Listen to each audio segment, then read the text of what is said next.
So good afternoon everyone. Good afternoon sir. तो आज का लेक्चर है, जैसे कि आप देख ही रहे हैं, सॉलिड वेस्ट मैनेजमेंट। क्योंकि कूड़ा जो है, वेस्ट जो है, या कूड़ा कहिए आप जो भी कहिए, प्रदूषण का एक बहुत बड़ा कारक है एनवायरनमेंट में, है ना। तो सॉलिड वेस्ट जो है वो बहुत बड़ा एक कॉज है पोल्यूशन के लिए। अलग अलग टाइप का पोल्यूशन, सॉलिड वेस्ट आपका वाटर पोल्यूशन करता है, सॉलिड वेस्ट आपका सॉइल पोल्यूशन करता है ना। हर टाइप के जो पोल्यूशन है वो कहीं ना कहीं एसोसिएटेड है सॉलिड वेस्ट से। सॉलिड वेस्ट कई टाइप का आपका डोमेस्टिक सॉलिड वेस्ट होता है, सीवेज का होता है आपका से जाता है, या प्लास्टिक जो हम जो है इधर उधर कहीं भी फेंक देते हैं। तो आप इस कई कैटेगरीज हैं, अगर आप डिवाइड करें तो ऑर्गेनिक वेस्ट होता है, इनऑर्गेनिक वेस्ट होता है ना। ऐसे अलग अलग टाइप के। तो इस सॉलिड वेस्ट के मैनेजमेंट के लिए दुनिया में, देश में क्या क्या कानून हैं उनके बारे में आज हम पढ़ेंगे। क्या लॉज हैं, क्या क्या कन्वेंशंस या सम्मेलन पूरी दुनिया में हुए थे इसके निस्तारण के लिए। तो सॉलिड वेस्ट के मैनेजमेंट के लिए उससे रिलेटेड रूल्स पूरी दुनिया में क्या है, हमारे देश में कैसे हैं, ये हम आज के लेक्चर में पढ़ेंगे। तो सबसे पहले तो सॉलिड वेस्ट के डिस्पोजल की हम जहाँ तक बात करते हैं, प्रॉब्लम क्या है सॉलिड वेस्ट का मैनेजमेंट। मैनेजमेंट मतलब कैसे आप उसको कहाँ से उठाएंगे, सेग्रीगेट करेंगे, कैसे उसका क्या करेंगे आप निस्तारण करेंगे। इसके लिए काफ़ी सारे मेथड है जो डिस्पोजल के यूज़ किया जाता है। सबसे पहला लैंडफिल, कि आपने एक गड्ढा बनाया कहीं और वहाँ पर क्या कर लिया, कूड़े कचरे को डंप कर लिया। ये परमानेंट सोल्यूशन नहीं है, ये क्या होता है, टेम्पररी सोल्यूशन होता है। लैंडफिल में मैं आपको ऑलरेडी बता चुका हूँ, एक नॉर्मल लैंडफिल होता है, एक सैनिटरी लैंडफिल होता है ना। क्योंकि नॉर्मल लैंडफिल में क्या होता है, सीपेज की प्रॉब्लम आती है, कूड़े कचरे से जो गंदा पानी जो है गंदा केमिकल्स जो है इसके ग्राउंड वाटर में चल जाता है, उसकी क्वालिटी खराब करते हैं। इसलिए सैनिटरी लैंडफिल्स बनाए जाते हैं जो क्या करते हैं, आपके ग्राउंड वाटर को पोल्यूट होने से बचाते हैं। दूसरा आपका इंसिनरेशन। इंसिनरेशन आप जाते हैं, घरों में सबसे ज़्यादा ये प्रोसेस यूज़ की जाती है, हम किसी चीज़ को जला देते हैं, है ना। जबकि प्लास्टिक को जलाना जो है बैन है, नहीं जला सकते हैं। कि बहुत सारे और भी जो टॉक्सिक जो चीज़ें होती हैं उनको आप जलाएंगे तो टॉक्सिक क्या निकलेंगे, गैसेस निकलेंगे, फिर आपका एटमॉस्फेरिक पोल्यूशन, एयर पोल्यूशन करेंगे। इसलिए जलाना जो है एक ट्रू सॉल्यूशन नहीं है। तो बट ये सबसे ज़्यादा डोमेस्टिक यूज इसका ही होता है। इसको ही क्या किया जाता है, ज़्यादातर लोग यूज़ करते हैं, कूड़े को सिंपली जला देते हैं। अब ये नहीं देखते हैं कि उसमें क्या क्या आप जला रहे हैं। आप प्लास्टिक की बोतल्स भी जला रहे हैं, आपका नॉर्मल जो आपका वन टाइम यूज प्लास्टिक है उसको भी जला रहे हैं, जबकि वो क्या नहीं है, अलाउड नहीं है जलाना। बट क्योंकि आसान है डिस्पोज करने का ये मेथड, इसलिए लोग कर लेते हैं।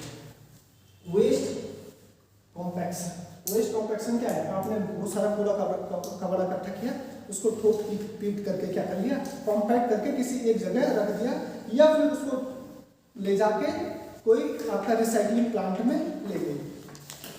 आपका बायोगैस जनरेशन।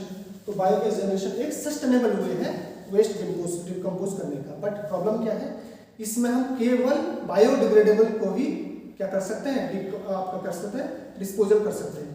अगर नॉन बायोडिग्रेडेबल है जैसे प्लास्टिक्स है ना, इनको हम नहीं कर सकते हैं आपका इस मेथड से जनरेशन।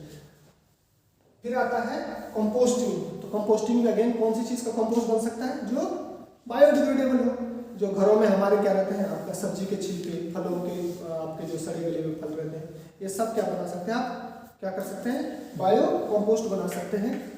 फिर आपका ये आता है वर्मी कंपोस्टिंग। ये कंपोस्टिंग का ही एक हिस्सा है। ये कंपोस्टिंग जो नॉर्मल कंपोस्टिंग में बैक्टीरियाज करते हैं जो नॉर्मल, और जो आपका वर्मी कंपोस्टिंग है उसको और भी बढ़िया न्यूट्रिशनल वैल्यू बनाने के लिए खाद के रूप में क्या डाल देते हैं, केचुए डाल देते हैं, है ना। तो इनसे बने, क्योंकि केचुओं का एक्सक्रीटा भी इसमें चला जाता है, तो उसमें नाइट्रोजन की काफ़ी बढ़िया अमाउंट हो जाती है। इसलिए वर्मी कंपोस्ट को सबसे बेस्ट क्वालिटी क्या माना जाता है, आपका कंपोस्ट माना जाता है सर। क्योंकि सर वर्मी कंपोस्ट में जैसे आपने केचुआ का एग्जांपल दिया, तो इसके अलावा कुछ और भी होते हैं ऐसे?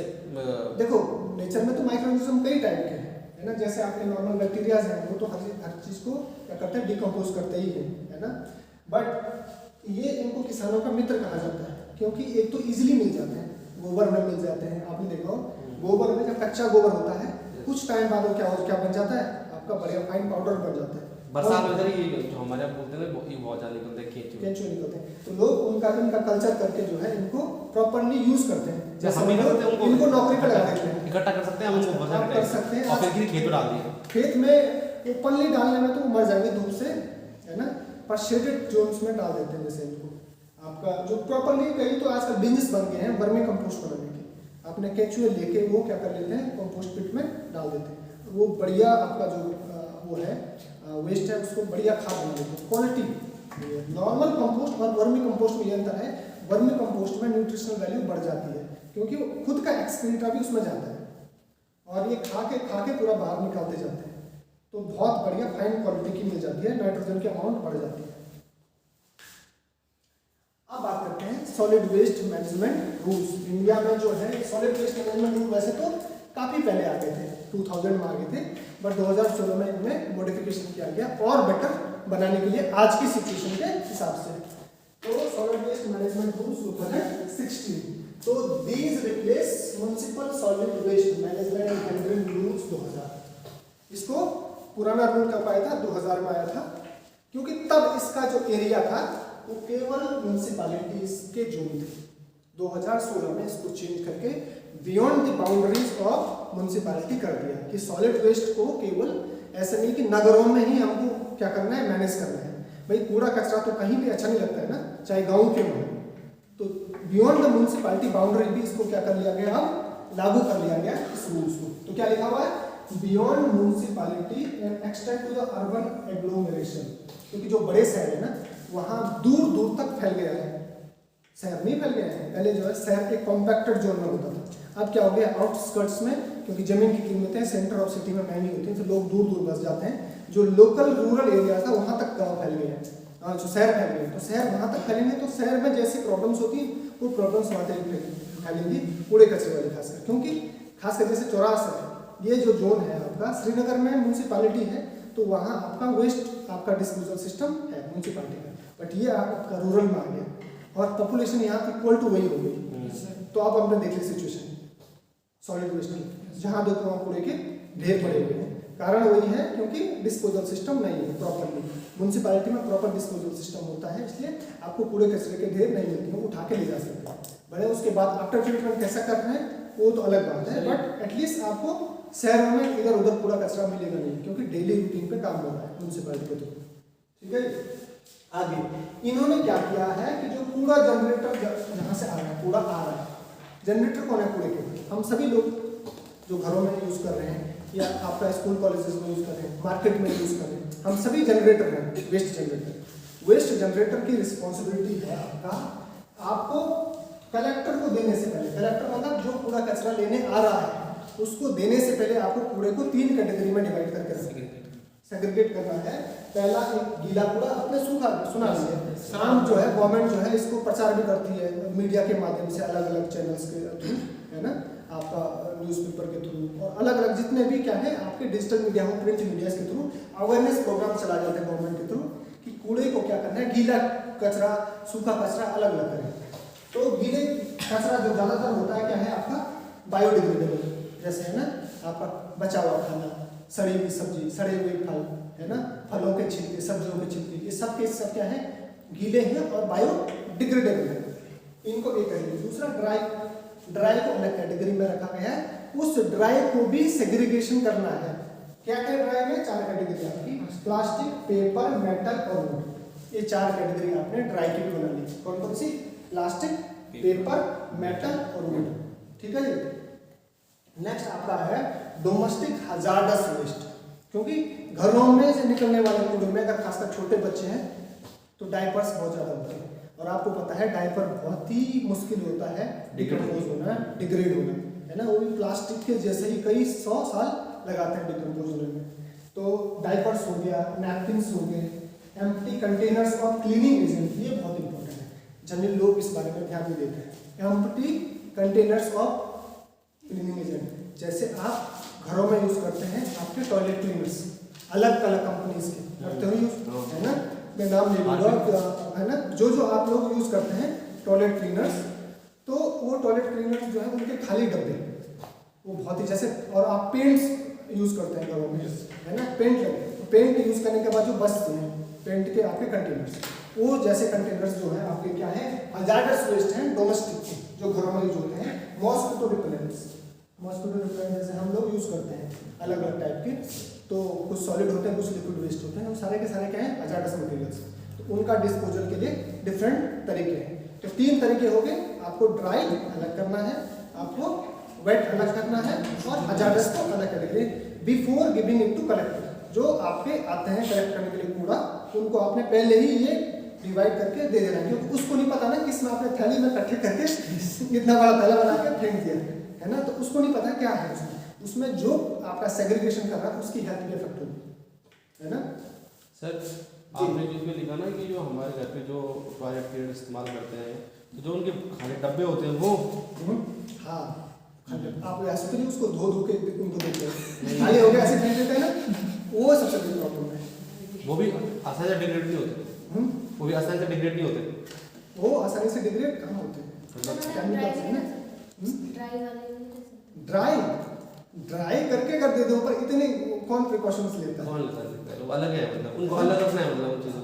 इवन सर जो डीओ की बोटल्स होती हैं जो, या फिर परफ्यूम की बोतलें होती है खाली ना, देखो जो खाली हो गैसेस फॉर्म जो है जमीन में तो उड़ जाते हैं, उनकी प्रॉब्लम नहीं है, बट जो लिक्विड है वो भी हाई बॉइलिंग लिक्विड जो है ना, जिनका बॉइलिंग पॉइंट कम हो, धूप की आपका से जो है नॉर्मल हीटिंग से क्या होता है इजली बॉइल नहीं होती है, तो इवेपोरेट नहीं होगी, तो टाइम लगेगा, जितना टाइम लगाएगा उतना ज़्यादा हार्मफुल।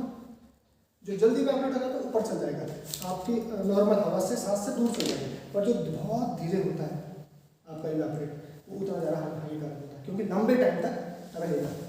अब बात करते हैं बायोडिग्रेडेशन की प्रोसेस। आपका जो हम कह रहे हैं कि बायोडिग्रेडेबल जो वेस्ट है उसको यूज करके काम में लाया जा सकता है। जैसे आपका ऑर्गेनिक वेस्ट है, उसको आपने कूट पीट के छोटा छोटा बना दिया, फिर आपका बायोडाइजेस्टर में डाल दिया, बायोडाइजेस्टर से क्या बनेगा, बायोगैस बन जाते हैं, और बायोगैस को आप जो है जनरेटर के थ्रू आप इलेक्ट्रिसिटी और पावर ग्रिड में बेच सकते हो। तो ये आपका किसको है, आपका बायो कंपोस्टिंग या बायोमिथेनेशन प्रोसेस, गैस निकलती है ना, तो वो आपका यूज होता है। जैसे गोबर गैस टाइप है, गोबर गैस भी क्या है, वेस्ट है ना, सॉलिड वेस्ट बन रही है, श्रेडिंग मतलब कूट पीट के छोटा करना, ठीक है, खींचना, समझ बस है ना, तो गढ़वाली में जो है वही समझ। अब आया है promotion to waste to energy. Solid waste का मैनेजमेंट करने का ये बेस्ट तरीका पूरी दुनिया में माना जाता है, क्योंकि इससे 2 फायदे हैं। क्योंकि वेस्ट को ट्रीटमेंट करने में पैसा लगता है, आपने पैसा खर्च कौन क्यों करना चाहेगा अगर कोई बेनिफिट नहीं मिले।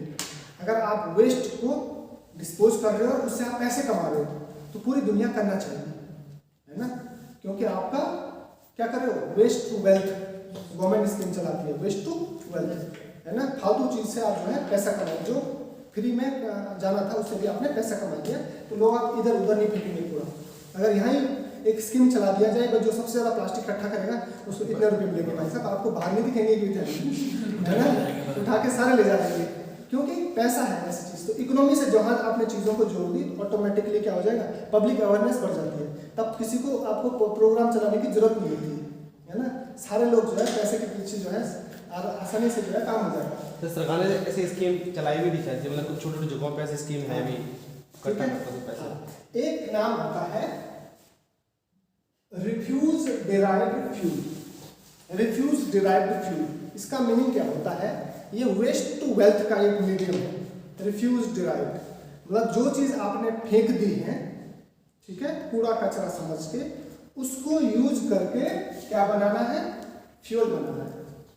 फ्यूल बनाने के लिए गैसिफिकेशन टेक्निक होती है, जब हाई टेम्परेचर पर किसी मटेरियल को क्या करते हैं एयर की आपकी प्रेजेंस में क्या करते हैं, जलाते हैं, तो वो फ्यूल में कन्वर्ट हो जाता है। तो आपने क्या किया, बहुत सारा कूड़ा कचरा लिया, उसको काट पीट के आपने ऐसा छोटे टुकड़ों में बना दिया। अब इससे आप क्या करेंगे, गैसिफिकेशन बड़े टुकड़ों का होना मुश्किल है, तो यील्ड अच्छी नहीं आएगी गैस बनने की। जब आपने इतना पतला उसको काट के बना दिया तो आसानी से गैसिफिकेशन हो जाएगा, ठीक है।